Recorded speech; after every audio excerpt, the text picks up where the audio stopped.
السلام عليكم ورحمة الله وبركاته. إن الحمد لله نحمده ونستعينه ونستغفره ونؤمن به ونتوكل عليه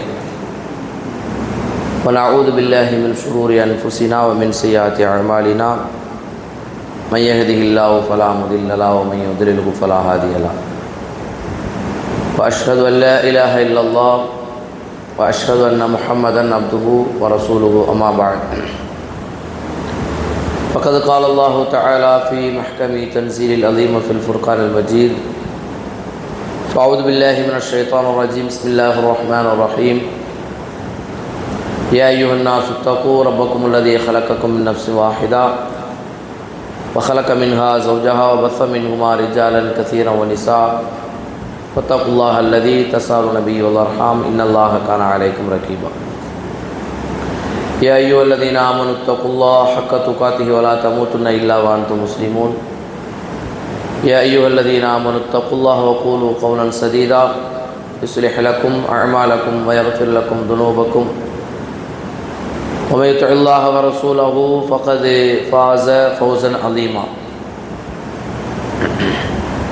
அளவற்ற அருளாளனும் நிகரற்ற அன்புடையவனுமாகிய அல்லாஹ்வின் திருப்பெயரால் ஆரம்பம் செய்கிறேன். அவன் ஒருவனுக்கே எல்லா புகழும் உரித்தாக்கி அவனுடைய சாந்தியும் சமாதானமும் முஹம்மது நபி ஸல்லல்லாஹு அலைஹி வஸல்லம் அவர்கள் மீதும் அவர்களை பின்பற்றி வாழ்ந்த சத்திய சஹாபாக்கள் மீதும் நல்லவர்கள் மீதும் நம் மீதும் என்றென்றும் உண்டாகட்டுமாக. அன்பிற்குரிய சகோதர சகோதரிகளே, அல்லாஹ்வுடைய மாபெரும் கிருபையினால் இங்கே ஏற்பாடு செய்யப்பட்டிருக்கின்ற வகுப்பிலே நாம் எல்லாம் கலந்து கொண்டிருக்கிறோம்.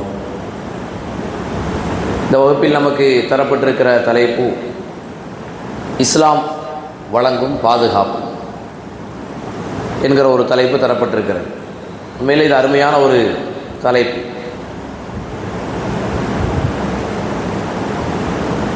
இந்த உலகத்தில் இஸ்லாத்தை தவிர வேறு எந்த ஒரு இசமோ கொள்கையோ மதங்களோ பாதுகாப்பை தர முடியாது. இஸ்லாம் என்கிற ஒரு மார்க்கத்தை தவிர வேறு எந்த கொள்கையாலும் எந்த சித்தாந்தங்களாலும் எந்த மதங்களாலும் பாதுகாப்பை தர முடியாது. யாருக்கு? இந்த உலகத்தில் படைக்கப்பட்ட எந்த படைப்புகளாக இருந்தாலும் சரி, சாதாரண ஒரு சின்ன எறும்பிலிருந்து பிரம்மாண்டமான படைப்பு வரை பாதுகாப்புன்னு சொன்னால் அது இஸ்லாம் மட்டும்தான் வழங்கும். எந்த அளவுக்கு இஸ்லாமிய மார்க்கம் பாதுகாப்பை வழங்குகிறது என்பதைத்தான் இந்த நேரத்தில் நம்ம பார்க்க கடமைப்பட்டிருக்கோம். இந்த உலகம் எப்படி இயங்கி கொண்டிருக்கிறது அப்படிங்கிறத முதல்ல விளங்கணும். எதனால் இந்த உலகம் இயங்கும் அப்படி சொன்னால் அன்பின் மூலமாகத்தான் உலகம் இயங்கி கொண்டிருக்கிறது. பரஸ்பரம் இந்த உலகத்தில் வாழ்கின்ற மக்கள், அது மக்களாகவும் இருக்கலாம், இறைவனால் படைக்கப்பட்ட எந்த படைப்புகளாக இருக்கலாம், அந்த படைப்புகளுக்கு மத்தியில் ஏற்பட்டிருக்கிற பிணைப்பு, அன்பு, பாசம், கருணை இவைகளெல்லாம் இருக்கிற காரணத்தினால தான் உலகம் இயங்கி கொண்டிருக்கிறது. அது முதல்ல நம்ம விளக்கிறது. ஏன்னா அல்லாஹ் தஆலா அந்த இயல்புல தான் படைச்சிருக்கிறான். ஜஅலல்லாஹு ரஹ்மத மியத ஜுஸ்இன். ரசூலுல்லாஹி ஸல்லல்லாஹு அலைஹி வஸல்லம் சொல்றாங்க, அல்லாஹ் தஆலா அன்பை 100 மடங்காக ஆக்கி இருக்கிறான். அன்பு இருக்கு இல்லையா, கருணை, பாசம், இதை அல்லாஹ் தஆலா 100 மடங்காக ஏற்படுத்தி இருக்கிறான். அந்த 100ல் ஃபம்சக இன்தஹு 99 99ஐ தன்னிடத்தில் பிடித்து வைத்திருக்கிறான். ஒன்றை மட்டும் பூமியில பரவ விட்டிருக்கிறான். யதராஹமுல் ஹல்கு. அந்த ஒரு மடங்கு அன்பின் மூலமாகத்தான் உலகத்திலே படைக்கப்பட்ட படைப்புகள் பரஸ்பரம் தங்களுக்கு மத்தியில் அன்பை பரிமாறிக்கொள்கின்றன. என்று அல்லாஹ் ரசூலுல்லாஹி ஸல்லல்லாஹு அலைஹி வஸல்லம் சொல்கிறாங்க. இந்த ஹதீஸ் ஒரு ஆழமான ஒரு கருத்தை நமக்கு தருகிறது. என்ன தருது? அன்பு என்பது அல்லாஹ்வின் புறத்திலிருந்து உள்ளது. இரக்கம், கருணை, அது மனிதாபிமானம் கூட நம்ம சொல்லலாம். அது எங்கிருந்து வருது? அல்லாஹ்விடமிருந்து வருகிறது. அல்லாஹ்விடத்தில் 100 மடங்கு அன்பு இருக்கிறது. அந்த 100 மடங்கு அன்புல ஒரே ஒரு மடங்கு அன்பை தான் அல்லாஹ் பூமியில பரவ விட்டிருக்கிறான், பூமிக்கு கொடுத்திருக்கிறான். மீதி 99 மடங்கு அன்பை தன்னிடத்தில் வைத்திருக்கிறான். அது எப்போ? மறுமை நாளில் அவனுடைய பிரத்யேகமான அடியார்களுக்கு அல்லாஹ் என்ன செய்வான்? தருவான், அந்த அன்பை வழங்குவான். 1 மடங்கு அன்பை இந்த உலகத்தில் அல்லாஹ் கொடுத்ததுனால தான் உலகத்தில் இருக்கின்ற எல்லா ஜீவராசிகளும் பரஸ்பரம் அன்பை பரிமாறிக் கொள்கின்றன. இந்த அன்பு மட்டும் இல்லைன்னு வச்சுக்கிறீங்களேன், எப்படி இருக்கும்? அன்பு இல்லை என்று சொன்னால் உலகம் சீராக இயங்காது. பாதுகாப்பாக வாழ முடியுமா? உலகத்தில் யாராவது இப்போ நாம் ஒருத்தர் மேலே அன்பு வச்சிருக்கோன்னு வைங்களேன், அவருக்கு நாம் பாதுகாப்பாக இருப்போம், அப்படி தானே? இப்போ வாப்பா அம்மா, பெற்றோர்கள், பிள்ளைகள், சொந்த பந்தங்கள், உற்றார் உறவினர்கள், நண்பர்கள், எப்போ நாம் அடுத்தவங்களுக்கு பாதுகாப்பு தருவோம்? அவங்க மேலே பாசம் இருந்தால், அன்பு இருந்தால் மட்டும்தான். நம்ம பிள்ளைங்களுக்கு மேலே நமக்கு அன்பு இருக்கிறதுனால தான் பிள்ளைகள் நம்ம என்ன செய்கிறோம்? பாதுகாக்கிறோம், அப்படி தானே? நண்பர்கள் மேலே அன்பு இருந்தால் மட்டும்தான் நண்பர்களை பாதுகாப்போம்.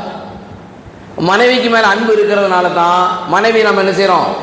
பாதுகாக்கிறோம், கஷ்ட நஷ்டங்கள் வராமல் பாதுகாக்கிறோம்.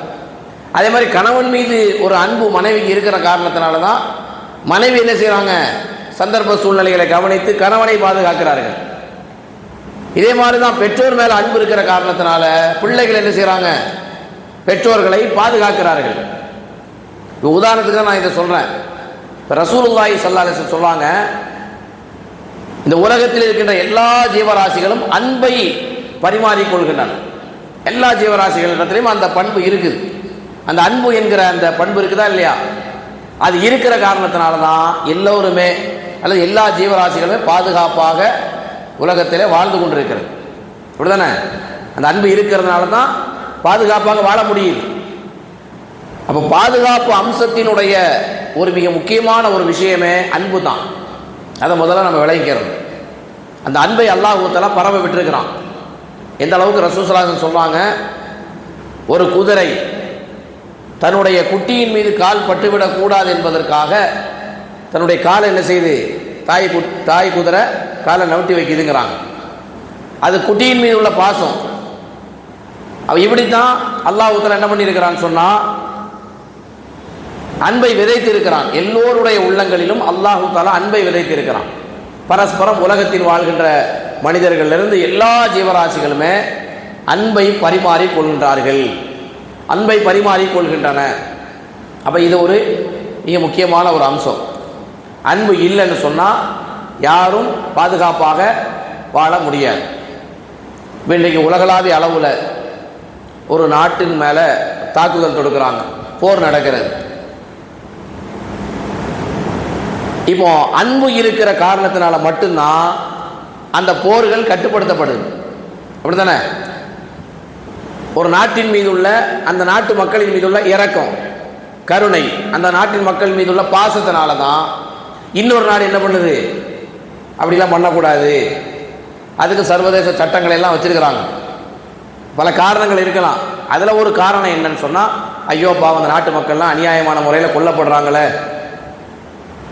இந்த இராணுவத்தினால, அப்படிங்கிற அந்த ஒரு இரக்க உணர்வு, அந்த அன்பினுடைய வெளிப்பாடு கண்டன குரல்கள் தெரிவிக்கிறாங்க.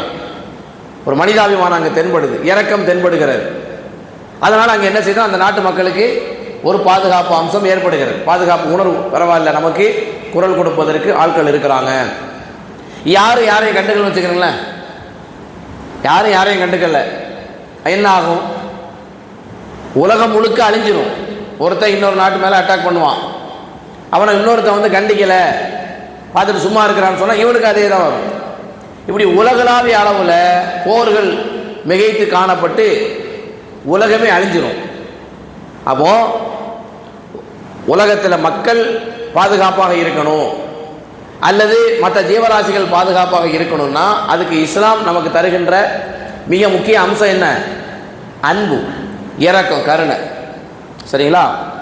இது ஒரு செய்தி. இப்போ பாருங்க, எந்த எந்த விஷயங்கள்லாம் இஸ்லாமிய மார்க்கம் நமக்கு பாதுகாப்பை வழங்கி இருக்கிறது அப்படிங்கிறத நம்ம கவனிக்கணும். இஸ்லாம் எந்தெந்த விஷயங்களை பாதுகாப்பை தந்திருக்கு. இப்போ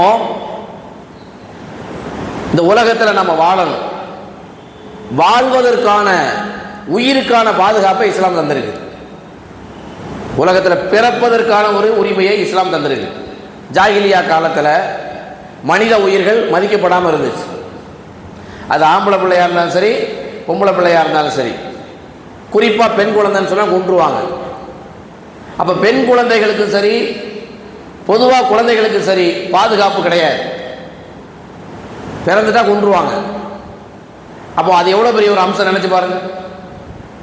அப்போ இஸ்லாம் என்ன பண்ணுதுன்னு சொன்னால், பிறப்பதற்கான இந்த உரிமைகள் அனைத்தையும் எடுத்துக்கிறீங்களேன். முதல்ல அன்பை நம்ம சொன்னோம். அன்பு என்பது பாதுகாப்பு அம்சத்தினுடைய ஒரு முறை. அவன் இஸ்லாம் வழங்குகிற உரிமைகள், எல்லா உரிமைகள் எடுத்துக்கிறங்க. அந்த உரிமைகளே எதை தான் காட்டுது? இஸ்லாம் பாதுகாப்பை வழங்குகிறது என்பதை நம்ம எடுத்துக்கிறோம். இஸ்லாம் வழங்குகிற உரிமைகள் அனைத்துமே எதற்கான எடுத்துக்காட்டு? பாதுகாப்பு அம்சத்தின் எடுத்துக்காட்டு. இஸ்லாம் வழங்குகிற எல்லா உரிமைகளும் எடுத்துக்கிறங்க நீங்கள். அதில் ஒன்று தான் இப்போ நாம் சொல்கிறது. வலா தக்துலு அவுலாதக்கும் ஹஷியத்தி இம்லாக். அல்லாஹ் சொல்றான், உங்களுடைய குழந்தைகளை நீங்கள் வறுமைக்கு